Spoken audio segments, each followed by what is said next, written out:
কারুনের এত সম্পদ, মুসা নবী বলেন যাকাত দাও, বলে দিব না। মুসা নবী গরম হয়ে গেলেন, দিতেই হবে। কারুন মুসা নবীর বিরুদ্ধে ষড়যন্ত্রে লিপ্ত হয়ে গেল। এত পরিমাণ সম্পদ, ওই কারুনের যাকাত দিতে তো কোনো বাধা নাই, কিন্তু লোভ সামলাতে পারে না, লোভে পাপ, পাপে মৃত্যু হয়ে যায়। মেয়েকে সাজাইলো, মুসা নবীর বিরুদ্ধে লাগায়া দাও। মুসা নবীর মঞ্চে গিয়ে ওই মেয়েটা টাকার লোভে পড়ে, স্বর্ণের লোভে পড়ে বলে, মুসা নবীকে বলবা তোমার সাথে মুসা নবী জিনা করেছে। মেয়েটা টাকার লোভে পড়ে মুসা নবীর বিরুদ্ধে দাঁড়ায় গেল। দাঁড়ানোর পরে যখন এই কথা বলার জন্য নিয়ত করে দাঁড়ায়, কুদরতের মালিক সাথে সাথে জবানটা বন্ধ করে দিলেন। মেয়েটা ভয় পেয়ে বসে গেল। বসার পরে জবান খুলে গেল। আর একবার চান্স নিয়ে দাঁড়ায় গেল, আবার জবান বন্ধ হয়ে গেল, আবার বসে গেল। মেয়েটা এই কয়েকবার ধোঁকা খাওয়ার পর মনের ইচ্ছাটারে পাল্টায় দিল, মালিক আর মুসা নবীর বিরুদ্ধে বলবো না, তুমি আমার জবানটা খুলিয়া দাও, আমি মুসা নবীর পক্ষে কারুনের ষড়যন্ত্র আমি ফাঁস করে দিব। আল্লাহ জবানটা ওপেন করে দিলেন। মেয়েটা দাঁড়ায় বলেন, পয়গম্বর, কারুন আমাকে টাকার লোভ দেখায় আপনার বিরুদ্ধে লেলিয়ে দিয়েছে, আপনার নামে অপবাদ দেওয়ার জন্য। আমি পুরা ভরা মজলিসে বললাম, আপনার মতো পবিত্র ব্যক্তি আর কেউ হতে পারে না। ওই মেয়েটা লোভে পড়ে দাঁড়াইয়া যখন শেষ সত্য কথা বলল, পয়গম্বর মুসা নবী রাগান্বিত মেজাজ নিয়ে বলেন, আল্লাহ মাটি আমার গোলাম বানায় দাও। আল্লাহ বলেন, দিয়া দিলাম। আল্লাহ নবী বলেন, মাটি কারুনকে ধর। মুসা নবীর অর্ডারে মাটি কারুনের হাঁটু পর্যন্ত গ্রাস করে ফেললো। কারুন বলে, মুসা বাঁচাও, বাঁচাও। মুসা নবী বলে, মাটি আবার ধর। মাজা পর্যন্ত মাটি গ্রাস করে ফেললো। কারুন চিল্লায় কয়, মুসা আমাকে বাঁচাও। মুসা নবী কয়, মাটি ধরার মতো ধর। কারুনের সিনা পর্যন্ত মাটি গ্রাস করে ফেলল। কারুন বারবার বলে, আমাকে বাঁচাও, বাঁচাও।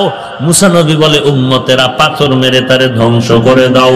কারুন ধ্বংস হওয়ার পরে আল্লাহ বলেন, মুসা, কারুন তোমাকে যতবার বলল বাঁচাও, বাঁচাও, বাঁচাও, ওরে মুসা তুমি তো তারে বাঁচাইলা না, রাগ করে মারিয়েই ফালাইলা। ওই আমি আল্লাহ তো কুদরতের নজর দিয়া তাকাইছিলাম, ওই বান্দা যদি 1000 বার না 100 বার না একবার যদি আমি আল্লাহকে আল্লাহ বলে ডাক দিয়া বলতো, ও আল্লাহ তুমি আমাকে বাঁচাও, আমি আল্লাহ রহমতের দরজা দিয়া তাকে বাঁচাবার রাস্তা খুলে দিতাম। আতিনা ফি দার দুনিয়া না হাসান, আতিনা ফি দার উকবা না হাসান, ইয়া গিয়াসাল মুস্তাগীসিন হদিনা লফতিখারা বিল উলুমি ওয়াল গিনা, হর গরিদে নেকে তু তৈয়ার হ্যায়, জু না মাঙ্গে উসসে তু বেজারো হ্যায়। এরে নবীর উম্মতের দল, একই দিনে একই সময় 100 উট আল্লাহর রসুল আমার পয়গম্বর কোরবানি করেছেন। জমিনটা তন্ন তন্ন করে তদন্ত করো, এমন একজন ধনী লোক খুঁজিয়া পাও কিনা দেখো, একই টাইমে একই দিনে একই মুহূর্তে 100 উট কোরবানি করেছে। তাহলে বুঝো কি পরিমাণ ধনী হলে আমার পয়গম্বর একই সময় 100 উট কোরবানি দেয়। আবার সেই নবী এমন অসহায়, এমন দরিদ্র হালাতে জীবনটা কাটায় যে পেটে পাথর বেঁধে দৌড়ায়, খানার কোনো চিন্তা নাই। এরে নবীর উম্মতের দল, ওসমান রাদিয়াল্লাহু তাআলা আনহু কত সম্পদের মালিক। সম্পদ হওয়া গুনাহ না, গজব না। যদি তোমার সম্পদটা আল্লাহর লাইনে আসে, আল্লাহর রাস্তায় ব্যয় হয়। আর যার সম্পদ অবৈধ পথে আসবে, অবৈধ পথে যাবে, তার সম্পদ দুনিয়ার জন্য গজব, পরকালের জন্য তার গজব। দুনিয়ার গজব টের পাননি? কথা বলেন না কেন? हकीकत से तो दुनिया बेखबर है, दुनिया की नुमाइश पर नजर है। नमी गोयम के अज दुनिया जुदाबाश बहर कारे के बाशी बा खुदाबाश। আল্লাহ বলেন সাহায্য তার থেকে নাও যার মধ্যে দুর্বলতা নাই, পিছুটান নাই, অভাব নাই, স্বার্থ নাই। দেখো আল্লাহর মধ্যে কোনো স্বার্থ আছে নাকি? দুনিয়াতে তাকায় দেখো কত বেঈমান আল্লাহরে গালি দেয়। দাবি করো মুমিন, ইমানের খবর নাই। দাবি করো সুন্নি, সুন্নতের খবর নাই। দাবি করো রাসূলের আশিক, ইশকের খবর নাই। ইশক দেখাইলি মুহররম মাসে 1 তারিখ হায় হোসেন দিয়া রক্ত ঝরাইলি, আত্মহত্যা করলি। আত্মহত্যা যদি করো বান্দা জানাজাও জায়েজ হবে না। এরে নবীর উম্মতের দল, হায় হোসেন বলে চিল্লাইলি রে মুমিন। মুহররম পালন করলি, আর মদিনার নবীও মুহররম পালন করেছেন রোজা রাখার মাধ্যমে। আল্লাহর নবী বলেন রমজানের পরে আফজালুস সিয়ামি বাদা রমাজানা শাহরুল্লাহিল মুহররম। মুহররমের রোজা হলো রমজানের পরে দামি রোজা। রোজা রাখো তোমরা 9 তারিখ, 10 তারিখ, 11 তারিখ, অথবা 10, 11 বা 9, 10 রোজা রাখার মাধ্যমে মুহররম উদযাপন করো। যারা হায় হোসেন বলে চিৎকার দিল, হাজারো হাজারো আল্লাহর বান্দা পর্দার খবর নাই, নামাজের খবর নাই, রোজার খবর নাই, দাড়ি টুপির খবর নাই। আমি ঢাকাতে বলেছিলাম এই জমিনের মধ্যে হোসাইনের ভক্ত যদি কেউ দাবি করে আমরা টুপিওয়ালা দাড়িওয়ালা ছাড়া আর কেউ না। এরে নবীর উম্মতের দল, আবার সামনে আসতেছে রবিউল আউয়াল। ওই দিন কতই না কোদা কুদবি, রাস্তায় স্লোগান আর মিছিল আর র্যালি বের করবি, অথচ দাড়ির খবর নাই, টুপির খবর নাই, পর্দার খবর নাই। ওরে সুন্নি দাবি করা তার জন্য শোভা পায় যার আঙ্গুলের নখগুলো নবীর সুন্নতের বাহিরে নাই, যার দাড়িগুলো নবীর তরিকার বাইরে নাই, যে নবীর সুন্নতের দস্তারখান ছাড়া খানা খায় না, যেই বান্দা নবীর সুন্নত ছাড়া জুতা পরে না, সুন্নত তরিকা ছাড়া বাথরুমে যায় না, সুন্নত তরিকা ছাড়া বের হয় না। নবীর সুন্নত যে যত পরিমাণ আমল করবে এ হবে আসল সুন্নি। যার মধ্যে সুন্নত নাই ও যদি সুন্নি দাবি করে টাটকা বাটপার। এরে নবীর উম্মতের দল, এরে নবীর আশিক, বল তুই কেমন নবীর উম্মত? তোর নবী কি দুর্বল নবী? তুই কোন নবী মানো? তোর নবী কি দুর্বল? তোর নবীর আদর্শ কি পচা? যদি বলো না না, তোর নবীর আদর্শ কেমন? তোর নবীর আদর্শ দিয়া দুনিয়াতে চ্যালেঞ্জ করবি, দুনিয়ার সব আদর্শগুলো না পাক, আমার মদিনার নবীর আদর্শই হলো পাক। তাহলে নবীর আদর্শ গ্রহণ করলি না কেন? মাথা দিয়ে তাকাইলে মদিনার টুপি নাই কেন বলো? তোমার চুলগুলোর দিয়ে তাকাইলে ক্রিকেটারের গন্ধ আসে কেন বলো? মদিনার নবীর সুন্নতের তরিকায় চুল কাটতে যার ভালো লাগে না, ক্রিকেটারের সাইজে চুল কাটতে যার মজা লাগে, ওটা নবীর আশিক দাবি করার অধিকার রাখে না। हम सूरतो हम सीराते मुस्तफा दर तमामी हाले उकुन इत्तेबा इत्तेबाए सुन्नते खैरुल बशार गिरे लाजिम ताबयाबी आए पेशार ओ गो नबीर उम्मतेरा হয়ে আজি দিশাহারা, কোরআন হাদিসের চলো যখন যাহা চায় মনে, নবী বিনে কে তরাবে পুলসিরাত মিজানে, নবী বিনে কে তরাবে পুলসিরাত মিজানে। চলো চলো চলো মুমিন চলো নবীর সন্ধানে, নবী বিনে কে তরাবে পুলসিরাত মিজানে। নবীর মায়া নাই কি তোমার, কেমনে দুঃখ দাও যে আবার, দরুদ পড়ো স্মরণ করো প্রথম ঘাটি কাফনে, নবী বিনে কে তরাবে পুলসিরাত মিজানে, নবী বিনে কে তরাবে পুলসিরাত মিজানে। এরে নবীর উম্মতের দল, আল্লাহ বলেন সাহায্য তার থেকে নাও যার মধ্যে তিনটা দুর্বলতা নাই। এক নম্বরে পিছুটান নাই, দুই নাম্বার বান্দা অভাব নাই, তিন নাম্বার যার কোনো স্বার্থ নাই। আল্লাহ এমন মাওলা যার কোনো স্বার্থ নাই। যদি স্বার্থ থাকতো একটা বেনামাজিকে আল্লাহ ঘুমের ঘরেই মেরে ফেলতেন। আল্লাহ বলেন বান্দা তোরে ফজরের সময় ডাকলাম আয়, মসজিদের আজান শুনে বান্দা তুই হাজিরা দিলি না। আমি আল্লাহ বেজার হইয়া পানি বন্ধ করি নাই, বাতাস বন্ধ করি নাই, সূর্যের আলো বন্ধ করি নাই, বান্দা তোর জন্য চাঁদের আলো বন্ধ করি নাই, খানাও বন্ধ করি নাই। বরং আমি আল্লাহ দয়া করে জোহরের সময় ডাকলাম, ফজরে আসো না, জোহরে আসিয়ে যদি মসজিদে হাজিরা দাও জিন্দেগির গুনাহ মাফ হয়ে যাবে। কপাল খারাপ তুই জোহরের নামাজও হাজিরা দিলি না।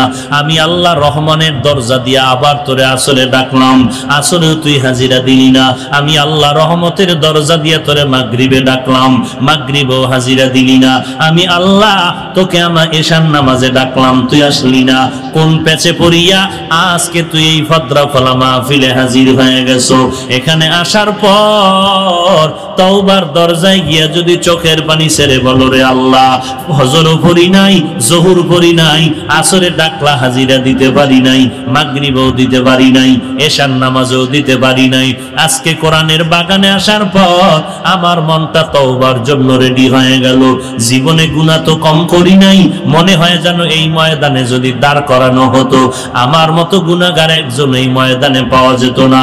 আমার হাতের দিকে তাকায় দেখি জিন্দেগির হাতের গুনার কারণে হাত দুইটা নাপাক, জীবনের গুনার কারণে আমার চোখ দুটো নাপাক, গুনাহের কারণে আমার জিহ্বাটা নাপাক, গুনাহের কারণে আমার চোখ নাপাক, কান নাপাক, অন্তর নাপাক।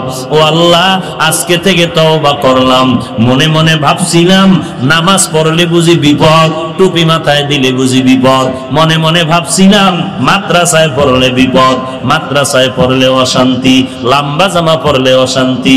মনে মনে ভাবছিলাম যদি দাড়িটা লম্বা করি স্বাধীনতা নষ্ট হয়ে যাবে, যদি মাদ্রাসায় পড়ি না খেয়ে মরতে হবে। কিন্তু হুজুরদের বয়ান শুনে যেটা বুঝতে পারলাম, তারা তো টুপি মাথায় দিল, দাড়িটা রাখলো, কোরআন পড়লো, মাদ্রাসায় পড়লো, এদের সার্টিফিকেট দুর্বল, এদের চাকরি তেমন নাই। কিন্তু দেখা যায় আমরা যেমন 3 বেলা খাই হুজুরেরাও তো 3 বেলা খায়, আমরা যেমন ঘুমাই টুপিওয়ালারাও ঘুমায়, আমরা যেমন বাজার করি কোরআনওয়ালারাও বাজার করে, আমরা যেমন বিবাহ শাদী করি কোরআনওয়ালারাও বিবাহ শাদী করেছে, আমরা যেমন ঘোরাফেরা করি সফর করি কোরআনওয়ালারাও সফর করে। অতএব চিন্তা করে দেখলাম মাঝখানে টুপি মাথায় না দিয়ে আসলে এই জিন্দেগি নষ্ট করতেছি। দাড়িটা না রাখার কারণে জিন্দেগি নষ্ট হচ্ছে। শুধু হুজুর না, আমার মতো ইংরেজি পড়ুয়া বহু যুবক স্কুল কলেজে পড়িয়াও নামাজ বাদ দেয় না, অভাব নাই। আমার মতো যুবক র্যাব আর্মি পুলিশ বিডিআরের চাকরি করিয়াও নামাজ বাদ দেয় না, অভাব নাই। আমার মতো যুবক সন্তান কোটি টাকার মালিক, ব্যবসা করে 1 টাকাও হারাম খায় না, অভাব নাই। আমার মতো যুবকেরা রাস্তায় গাড়ি চালায়, ড্রাইভারি করে, নামাজ বাদ দেয় না, অভাব নাই। আমার মতো যুবকেরা ময়দানে কাজ করে, মাঠে চাষাবাদ করে, নামাজ বাদ দেয় না, অভাব নাই। হুজুরদের দিকে তাকাইয়াও দেখলাম তারাই আমাদের থেকে অনেক সম্মানে আর শান্তিতে আছে। মাঝখানে তাকায় দেখলাম আমার মতো বাংলা ইংরেজি পড়নেওয়ালা যুবকরাও আমার লাইনে স্কুল কলেজ ভার্সিটি চাকরি ব্যবসা করিয়াও নবীর তরিকা মতো চলতেছে, মাঝখানে আমি টুপি কেন ছাড়লাম? আসলে আমার শয়তানে ধোকা দিয়ে আমাকে টুপির থেকে ফিরায় রাখলো। আমি যে নামাজ পড়ি না, আসলে এটা আমার মনের শয়তানের ধোকায় পড়েছি। আমি যে আজান শুনিয়া নামাজে যাই না, মূলত শয়তান আমাকে ধোকা দিয়া রাখছে। আজকের এই কোরআনের বাগানে আল্লাহ তওবা করতে চাই, গলায় ছুরি আসবে মরে যাব আর নামাজ ছাড়বো না, বেপরদায় চলবো না, মা বাবাকে কষ্ট দিব না, আলেম ওলামাদের বিরোধিতা করব না, আর কোনোদিন জবান দ্বারা গালাগালি করব না, সহিভাবে কোরআনটা শিখবো, 5 বেলার নামাজ ঠিক মতো আদায় করব, উস্তাদের সাথে ভালো ব্যবহার করব, জবান দিয়া মিথ্যা কথা বলবো না, হাত দিয়া গুনাহ করব না, চোখ দিয়া গুনার জিনিস দেখবো না, কান দিয়া গুনার কোনো আওয়াজ শুনবো না। ও আল্লাহ, আমি নিয়তটা করেছি, কিন্তু তুমি তৌফিক না দিলে আমি পারবো না, কারণ আমি বড় দুর্বল। বারবার শয়তান আমাকে ধোঁকা দেয় গুনার দিকে নেওয়ার জন্য। আজকে তুমি আমাকে তৌফিক দাও, আমি আজকে থেকে তওবার নিয়ত করলাম। ও আল্লাহ, আর তোমার তরিকা নবীর তরিকা ছাড়া চলবো না। তুমি তৌফিক দিলে আমার দ্বারাই তওবার উপরে চলা সম্ভব। তুমি আমাকে তৌফিক দাও, আর মা বাবাকে কষ্ট দিব না, দেশের বিরুদ্ধে জাতির বিরুদ্ধে ষড়যন্ত্র করব না। এমন পাক্কা নিয়ত যদি বিবেকের জিজ্ঞাসা করে করতে পারো, গলায় ছুরি আসবে মরে যাবি, তারপরও বান্দা তুই আল্লাহর নবীর তরিকার বাইরে চলবি না। কারণ দুনিয়াতে তুই টুপি বাদ দিয়া, দাড়ি বাদ দিয়া, নামাজ বাদ দিয়া কার পেছনে ঘুরো, ওই বান্দাও কিন্তু আল্লাহর গোলাম। ওই বান্দা তোরে রিজিক দেয় না, রিজিক দেয় কে? ওই বান্দা তোরে সম্মান দেয় না, সম্মান কে দেয়?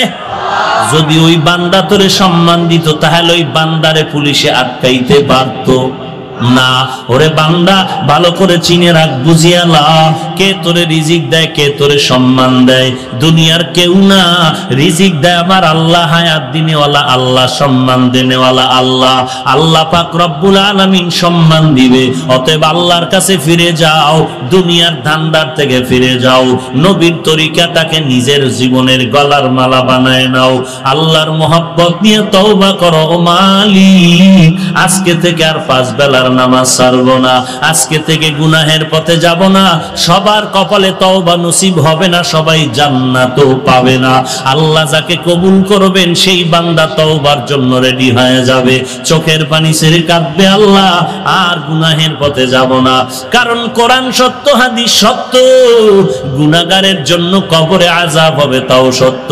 হাসরের ময়দানে গুনাহগারের জন্য আযাব হবে, কথাটাও সত্য।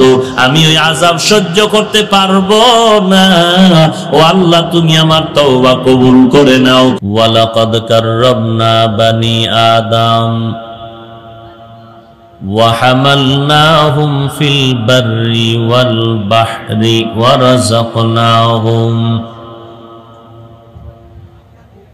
রাযাকনাহুম মিনাত তাইয়্যিবাত وفضلناهم على كثير ممن خلقنا تفضيلا। আল্লাহ পাক ইনসান মানব জাতিকে সৃষ্টির শ্রেষ্ঠত্ব দান করেছেন আওলাদে আদম যারা, অর্থাৎ আল্লাহর কাছে এরা বেশি প্রিয়, বেশি দামি। যে যার কাছে যত বেশি প্রিয়, যত দামি, সে তাকে বিভিন্নভাবে যাচাই বাছাই পরীক্ষা করে। দুনিয়াতে সবাই কেউ কারো হতে গেলে পরীক্ষার মাধ্যমে যাচাই করে সে আমার না অন্য কারো। যেহেতু মানুষ আল্লাহর কাছে দামি, এজন্য আল্লাহ মানুষকে একটু কঠিন পরীক্ষা করবেন। কিন্তু এই পরীক্ষায় বান্দা তার শক্তি দ্বারা পাশ করার যোগ্যতা নেই, কারণ মানুষ সর্বশ্রেষ্ঠ হলেও সৃষ্টির দিক থেকে তারা দুর্বল। ওয়া খুলিকাল ইনসানু যায়ীফা। আল্লাহ বলেন, আমি ইনসান সৃষ্টি করেছি দুর্বল করে। খানার দিক থেকে দুর্বল, চলাফেরার দিক থেকে দুর্বল, ঘুমের দিক থেকে দুর্বল, মেধার দিক থেকে দুর্বল। এক কথায় মানুষের মতো দামি যেমন আর কেউ নাই, সেই মানুষের মতো দুর্বলও এ জমিনে আর কেউ নাই। তো দামি হওয়ার কারণে তাকে পরীক্ষা করবেন, কিন্তু পরীক্ষায় পাশ করার মতো শক্তি নাই, দুর্বল। এখন আল্লাহ বলেন, তোমরা যেহেতু দুর্বল, খানার দিক থেকে দুর্বল, ইবাদতের বেলায় দুর্বল, ঘুমের বেলায় দুর্বল, পরীক্ষায় পাশ করতেই হবে এই দুর্বলতার মাঝে। তবে এখানে শক্তি দরকার, সাহায্য দরকার। দুর্বল ছেলে সন্তান, ক্লাসের মধ্যে যারা কম লেখাপড়া পারে, এদেরকে শিক্ষক বা অন্য কেউ বা আলাদা কোনো টিচার রেখে কোচিং করে, সহযোগিতা করে, গাইড দেওয়া হয়। কেউ আবার নকল দিয়া হলেও সহযোগিতা করে যেন 5 নাম্বার উঠাতে পারে। দুনিয়াতে এই সুযোগ আছে, কিন্তু আখেরাতের পরীক্ষায় তো দুনিয়ার কেউ নাই। আল্লাহ বলেন, দুনিয়াতে তুমি যার কাছে সাহায্য চাইবা সবাই স্বার্থপর।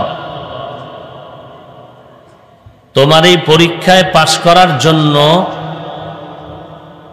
সহযোগিতা দরকার। সহযোগিতা তুমি কার থেকে নিবা? যার কাছে 3টা দুর্বলতা নাই তার থেকে সহযোগিতা নিবা। যার কাছে 3টা দুর্বলতা নাই তার থেকে সহযোগিতা নাও। 3টা দুর্বলতার 1 নাম্বার পিছু টান নাই, 2 নাম্বারে অভাব নাই, 3 নাম্বারে স্বার্থ নাই। পিছু টান মানি আপনি 5,000 টাকা বেতনে কাজ করিয়াও টেনশন নাই, আর একজনে 50,000 টাকা বেতন পাইয়াও মাথায় হাত দিয়ে চিন্তায় বিভোর, সংসার চলবে কি করে? তাহলে আপনার থেকে তার পিছু টান বেশি। তার পেটের ধান্দা, নিজের পেট, স্ত্রী, সন্তান, পরিবার, সবার পেটের ধান্দা। ছেলে পেছন থেকে আওয়াজ দেয়, আমার এই আবদার পূরণ করো, মেয়ে বলে আবদার পূরণ করো। তাহলে পিছু টান যার নাই তার থেকে সাহায্য নিব। দুনিয়াতে এমন কেউ নাই যার পিছু টান নাই, সবাই পিছু টানওয়ালা। পিছু টান ছাড়া কেউ নাই। 2 নাম্বার, যার থেকে আমরা সাহায্য নিব তার কোনো অভাব থাকা যাবে না। দুনিয়াতে তাকায় দেখেন, যে যত টাকার মালিক সে তত অভাবী, যে যত বড় লোক সে তত অসহায়। কার কাছে অসহায়? চূড়ান্ত গরিব ফ্যামিলির কাছে অসহায়। কিভাবে? তার ছেলে মেয়ে, টাকা পয়সা, বাড়ি গাড়ি, Dhaka, London, Sylhet, Singapore, Malaysia, অভাব নাই বাড়ি গাড়ির। ছেলেও আছে, মেয়েও আছে, স্ত্রীও আছে। কেউ তার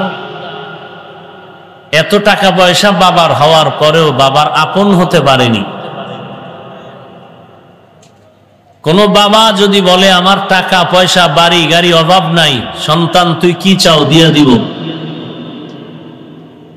স্টাম্প লেখ, 5 তলা বিল্ডিং দিব, জমিন দিয়ে দিব, গাড়ি দিয়ে দিব। বিষয় কি? বলে তোর একটা ডিউটি পালন করবি, আমি তোর বাবা, তুই আমাকে প্রতিদিন 2-3 বার জুতা মুছে দিবি, আমার জুতাটা মুছে দিবি, আমার পরনের কাপড় ধুয়ে দিবি। সচেতন বিবেকবান বলুন, সন্তান বাবার বাড়ি গাড়ির লোভে পড়েও, বাবার লোভ তো দরকার ছিল না, বাবা হিসাবেই খেদমতের দরকার ছিল। এরপরও বাবায় টাকা পয়সা, বাড়ি গাড়ি লেখার পরেও কি বড় লোকের বাচ্চারা বাবার জুতা মুছতে রাজি হবে? তাহলে ওই বড় লোকের জুতা মুছে দেয় আপনাদের অঞ্চলের সবথেকে থার্ড ক্লাসের ফ্যামিলি গরিব কর্মচারীরা। গ্লাস ধুয়ে দেয়, চা আগায় দেয়, পানি আগায় দেয়, কাপড় ধুয়ে দেয়, বিছানা ধুয়ে দেয়, বাথরুম ধুয়ে দেয়। এক কথায় এত বড় টাকার মালিক, বাড়ি গাড়ির মালিক সিলেটের সব গরিবরা যদি বলতো আমরা কোনো বড় লোকের কাজ করব না, তাহলে আপনাদের এলাকায় গরু যেই ঘরে বেঁধে রাখে ওই ঘরটাকে কি বলেন? গোয়াল ঘর। তাহলে প্রত্যেকটা বড় লোকের বাড়ি হয়ে যেত গোয়াল ঘর। কারণ জুতা মুছবে না, ছেলে মুছবে না, স্ত্রী তো পরের কথা। স্ত্রীকে বললেও তো পিডা খাইব যে এত বড় সাহস দিল কার তোমাকে? তুমি আমার বাবা মা চিনো না? তোমার মতো স্বামী না হইলে কি হবে? ছেলে তো নাই, এখন এই গরিব কাজ করলে বড় লোকের জুতা পরিষ্কার হয়, গরিব কর্মচারী কাজ করলে তার জামা কাপড় ময়লা দূর হয়, বাথরুম পরিষ্কার হয়, খানা আগায় দেয়, পাক করে দেয়। গরিব যদি না দেয়, যেমন তার ঘর বাড়ি হবে গোয়াল ঘর, আর তার জিন্দেগি হবে পঙ্গু। তাহলে এবার বুঝেন কত বড় টাকাওয়ালা কি পরিমাণ অসহায়। কার কাছে? বড় লোকের কাছে না গরিবের কাছে? কিন্তু কামড়া করে কি নিমক হারামি। যেই গরিব জুতা মুছে দিল, লঙ্গি ধুয়ে দিল, বাথরুম পরিষ্কার করলো, তার বেতন 5,000, 2,000, 2,500, 3,000, 4,000, 6 মাস বাকি, মাস শেষ, বেতন নাই, ঈদে বোনাস নাই, ঈদের কাপড় চুপড় নাই। আর যেই ছেলে ঘাটতারামি করে বাঁকা নজরে চলে, বাবার কোনো কাজ করে না, তার পকেট খরচ দৈনন্দিন 5,000। এই ছেলে এত টাকা পাইয়া এক সময় সে বিড়ি, গাঞ্জা, ইয়াবা, মদের বোতল, সর্বশেষ ক্যাসিনো। এত টাকা রাখবে কই? যখন দেখে যে টাকা খরচের রাস্তা নাই, তো আকামের রাস্তা তো আছে। চলো অলিপুর পার্কে গিয়ে ঘুরি, রমনা পার্কে যাই।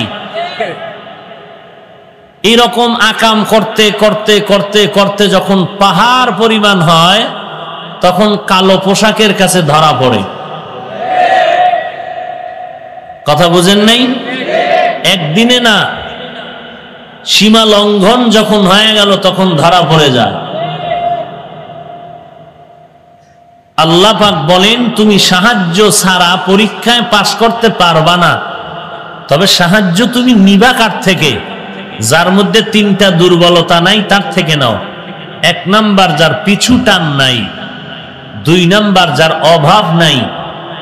আল্লামা শায়েখ সাদি রহমাতুল্লাহ আলাইহি বলেন, মানুষের চোখ পেটের ক্ষুধা নিবারণ হলেও চোখের ক্ষুধা নিবারণ হয় না। যত দিবেন চোখে বলে আরো দাও। 1 প্লেট ভাত পারবে না, বাচ্চারা বেশি পারে না, এরপর কয় দাও, দিতে থাকো। বাফেও এত লয় নাই, বাচ্চা যেই পরিমাণ নিছে। কোন রকম কাউয়া আর সাদা বক এদের মতো মুরগির মতো 2-3টা ঠোকর মেরে সব ফালায়া বাচ্চা বলার খাবো না। তাহলে ওর পেটের ক্ষুধা নিবারণ হলো, চোখের ক্ষুধা নিবারণ হয়নি। আমাদের অবস্থাও তো তেমন, খেতে পারবো অল্প। যেমন একটা উদাহরণ, রমাজানুল মোবারকে ইফতারির সময় লাইনে বসা আছে 10 জন, 10 প্লেট মুড়ি, বুট, পেঁয়াজু, বেগুনি, এগুলো দেখার পরে শরবতের গ্লাস, বসে বসে টেনশনে পড়ে গেল। 10 জনারে যা দিছে আমার একাই তো হচ্ছে না। 2-1 জন উঠে গেলে কি খুশি যে প্লেট আমাকেই দাও, বলতে হবে না, টেনে নিয়ে শুরু করে দিবে। মনে হচ্ছে 10 প্লেট সব আমি একাই খেয়ে আরো দরকার হবে। এটা চোখের ক্ষুধা, পেটের নয়।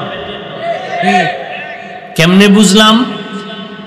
যখন আজান মসজিদের মিনারাত থেকে ভেসে আসলো, ইফতারির দোয়াটা পরে কমপক্ষে বিসমিল্লাহ পরে যখন শরবতের গ্লাস টান দিল, প্লেটের বুটমুড়ি, পেঁয়াজু, বেগুনি এগুলো অর্ধেক খাওয়ারও আর ক্ষুধা থাকে না। তাহলে চোখের ক্ষুধা নিবারণ হয় না, যদিও পেটের ক্ষুধা নিবারণ হয়। আপনি মনে করেন ঢাকা চিড়িয়াখানায় লেখা আছে একটা বাঘের দৈনিক খানা 17 কেজি গোশত। আছে কোন খাদক বাঙালি এত পরিমাণ খাবে একদিনে? সিলেটে আছে? নাই। একটা মানুষ কি পরিমাণ খেতে পারে? জায়গা ঘুমাইতে কতটুকু পরিমাণ জায়গা লাগে? মনে করেন 2.5 হাত 3 হাত পরিমাণ একটা খাট। এখন তার স্ত্রী ছেলে মেয়ে মিলে ধরে নেন এক ছাদের নিচে একটা ফ্ল্যাট, কিন্তু এই মানুষটার এক বাড়ি, টিনের ঘর, খেরের ঘর, একটা বিল্ডিং, একতলা, তাতেই হয়ে যায়। কিন্তু 5তলা বিল্ডিং একটাও হয় না, 2টাও হয় না, 3টাও হয় না, কোটি কোটি কোটি কোটি টাকা ব্যয় করে বাড়ি করে। আপনাদের সিলেটে কোথায় জানি আছে, পত্রিকায় দেখা গেল কত কোটি টাকার বাড়ি। মানুষ দেখার জন্য আসে, সাংবাদিকরা দৌড়াচ্ছে পেছনে কিছু পাওয়ার জন্য। তো এত বিশাল বাড়ি, ওই বান্দার কবরের জায়গা হলো 3.5 হাত। দুনিয়াতে চলতে একটা ফ্ল্যাট দরকার 4 রুমের 5 রুমের, হলে হয়ে যায় স্ত্রী সন্তান নিয়ে। কিন্তু মানুষ এরপরও 5তলা বিল্ডিং করেও জানালা দিয়ে তাকায়, ওই জায়গাটা আমার হইতো। পেটের ক্ষুধা নিবারণ হলেও চোখের ক্ষুধা নিবারণ। আচ্ছা, আল্লাহ কয় দিলাম নে। পাশের জায়গা কিনার পরেও এখন কি করে? কর্মচারীর বেতন কলম দিয়ে মারে। মারেনি? সরকারের টাকা চুরি করে, করেনি? অথচ তার বিল্ডিং এর অভাব নাই। খানার টি টেবিল, খানার ডাইনিং টেবিলে 13 রকমের ভর্তা, 14 রকমের শাকসবজি, 15 রকমের মাছ, 17 রকম গোশত।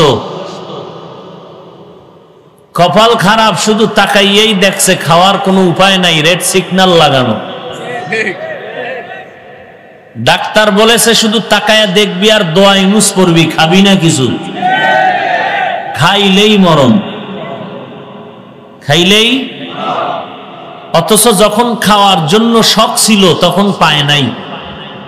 বেতন 2000, মনে চাই ইলিশ মাছ খাবো, কয়টার দ্বারা তো ইলিশের লেঞ্জাও ভাবি না। আর এখন ইলিশ মাছ কেন? নদীর 12 বড় মাছ সামনে, কিন্তু খেতে মনে চায় না। জিহ্বায় টানলেও পেটে টানে না, রোগ। এর নাম দুনিয়া। এর অস্তিত্ব সামান্য। স্বপ্নে দেখতেছেন বিলকিসের সিংহাসনে বসে রসমালাই খায়, আসলেই খায় না স্বপ্নে? বিলকিসের সিংহাসনে ঘুরতেছে বিমানের উপরে, সজাগ হয়ে দেখে যে ঘরের ফ্লোরের নিচে পড়ে আছে। কি এর রসমালাই? রসমালাইয়ের গন্ধ তার কাছে নাই। মনের আফসুসি রয়ে গেল,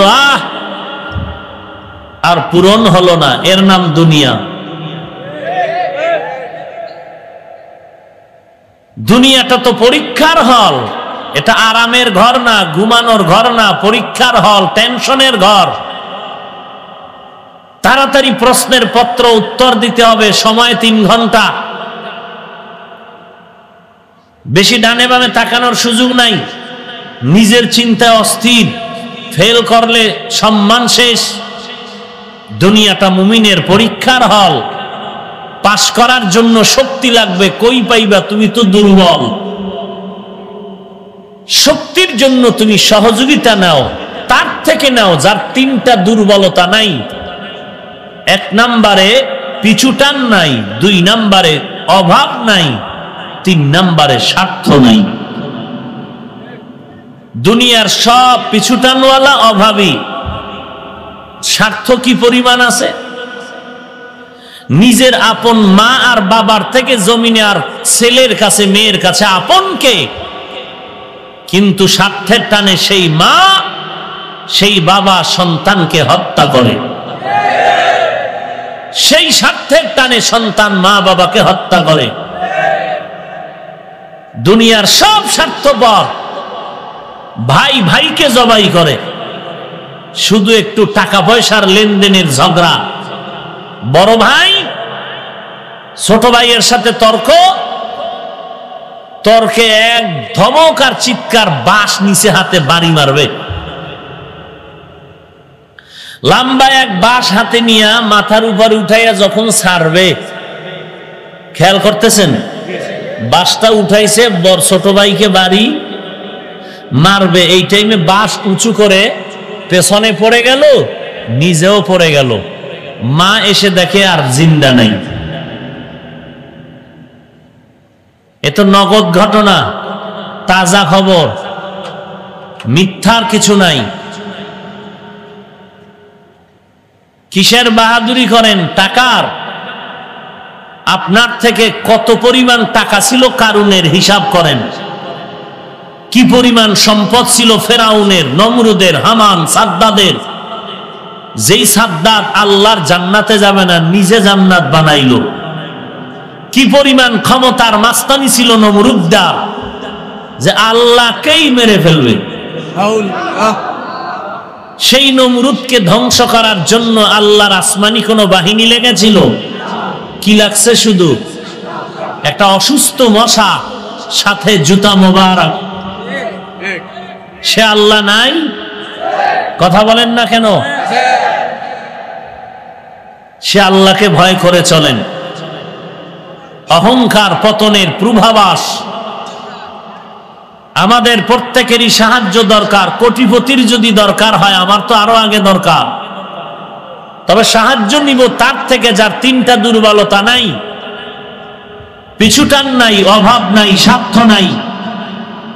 এই তিনটা দুর্বলতায় জড়িত গোটা জগতের মানুষ গভীরভাবে যদি তাকায় দেখে এই তিনটা জিনিস দুর্বলতা নাই, একমাত্র তিনি হলেন আল্লাহ। বলেন, আল্লাহর কোন পিছুটান আছে? লাম ইয়ালিদ ওয়া লাম ইউলাদ। আল্লাহ কাউকে জন্ম দেন নাই, কাহারো থেকেও জন্ম নেন নাই।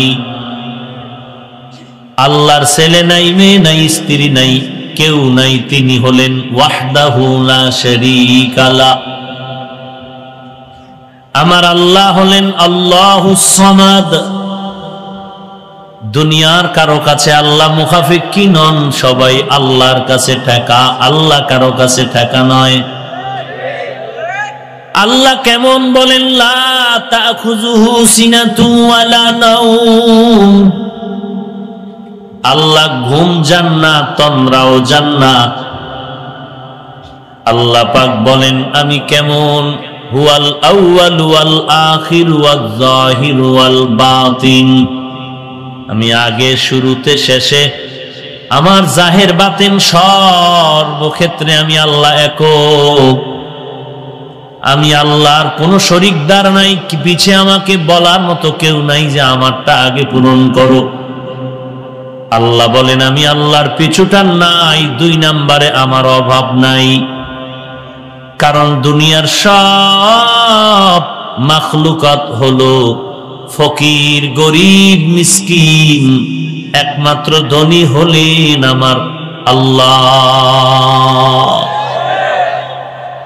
ইয়া আইয়ুহান নাস আনতুমুল ফুকারাউ ইলাল্লাহ ওয়াল্লাহু হুয়াল গানিয়্যুল হামিদ।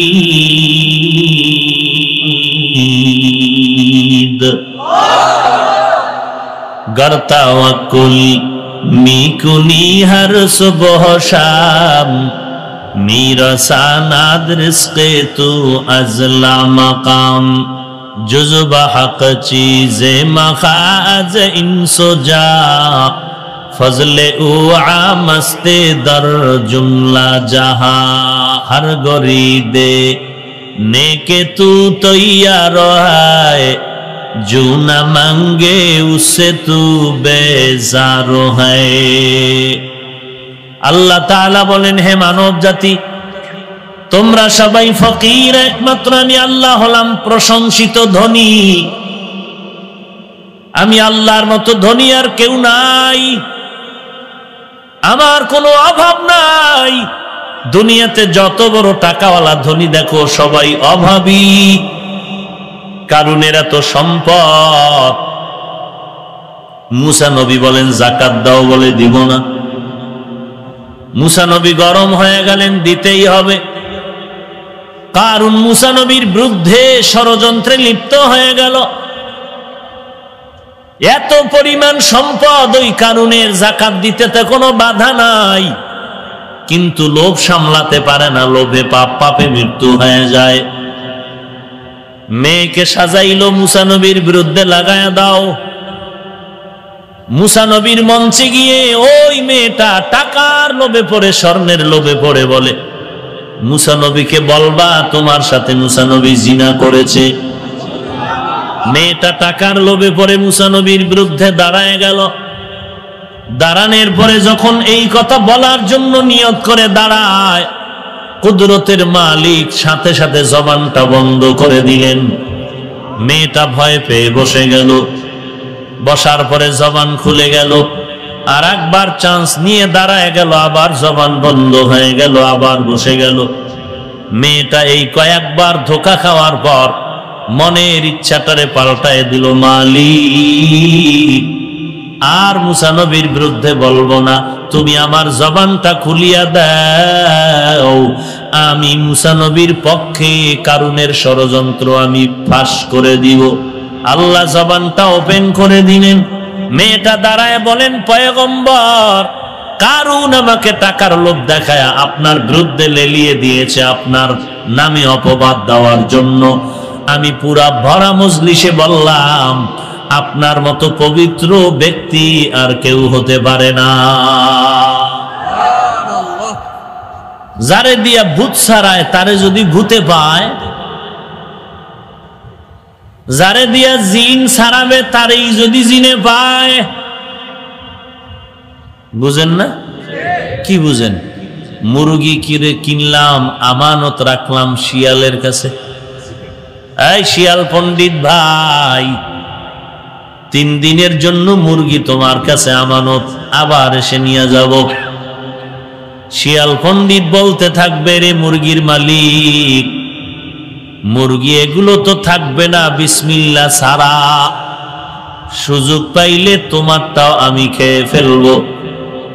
মুরগি শিয়ালের হাতে আমানত রাখা যেমন বুদ্ধিমানের কাজ, যার নামাজ নাই, রোজা নাই, নবীর সুন্নতের খবর নাই, এর কাছে সুন্নিয়তের চাবি দেওয়াটাও তেমন বোকামির কাজ।